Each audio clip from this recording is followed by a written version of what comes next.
Welcome to this strategic briefing, the Geopolitical Ledger. Today, we are exploring the deep connection between the US dollar's global dominance and the future of international hard power. We'll look at how the financial system isn't just about money, it's the foundation of global security. Think of global power as a building. The monetary base is the foundation. Because the US issues the world's reserve currency, it enjoys an exorbitant privilege, the ability to run large deficits to fund a massive military and diplomatic presence. Without this financial engine, projecting force across the globe would be impossible. This creates a self-sustaining cycle. It starts with dollar dominance, which allows the US to finance a military that protects global trade lanes. This protection ensures the free flow of goods, which reinforces global trust in the US as a stable guarantor. As a result, capital flows back into US markets, over $12 trillion in 2023 alone. A key pillar of this system is the petrodollar. Since 1974, major oil producers like Saudi Arabia have priced energy exclusively in dollars. This creates a recycling effect. Oil exporting nations earn massive dollar surpluses and then invest that money right back into US Treasury bonds, effectively funding American debt. In times of crisis, the US Federal Reserve acts as the world's lender of last resort.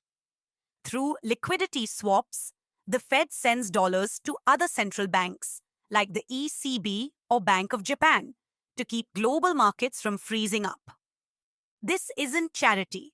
It's a strategic tool that cements the dollar as the indispensable stabilizing force for global capitalism. However, this system faces a 360-degree threat.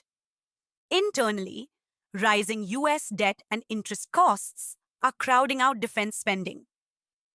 Externally, the US is seeing adversaries like China dominating manufacturing and rare earth materials, while the BRICS nations are actively working on de-dollarization to bypass Western financial networks.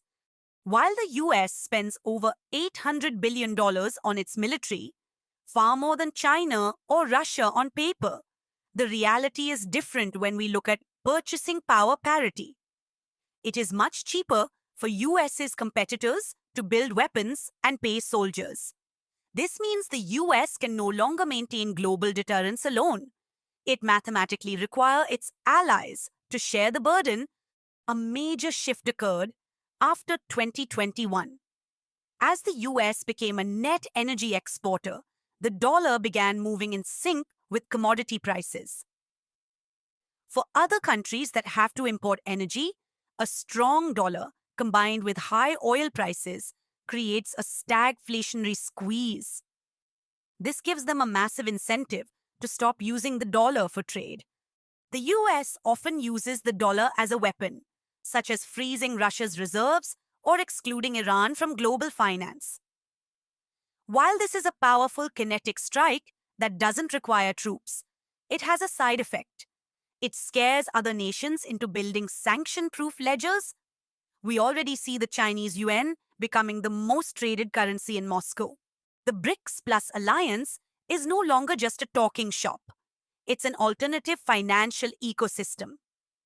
By creating their own settlement systems, these nations aim to insulate themselves from US policy. If a significant portion of the world switches to these alternative ledgers, the exorbitant privilege of the dollar begins to erode. The US has to now work on fiscal and market discipline to control its debt, realign the core mandates for global institutions like IMF and World Bank, and share the military burden with its defined allies.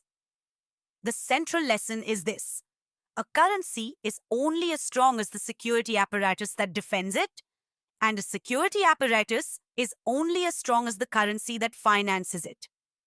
They are two sides of the same coin. The US faces two paths. The upward path involves network leadership and fiscal discipline to preserve its global advantage. The downward path is isolationist withdrawal, imposing universal tariffs and alienating allies, which would lead to rapid de-dollarization and a global power vacuum. There is no middle ground. The post-war order is not guaranteed. It must be actively maintained through financial hegemony, institutional realignment, and cooperative security. This concludes our strategic briefing on the geopolitical ledger. Thanks for watching.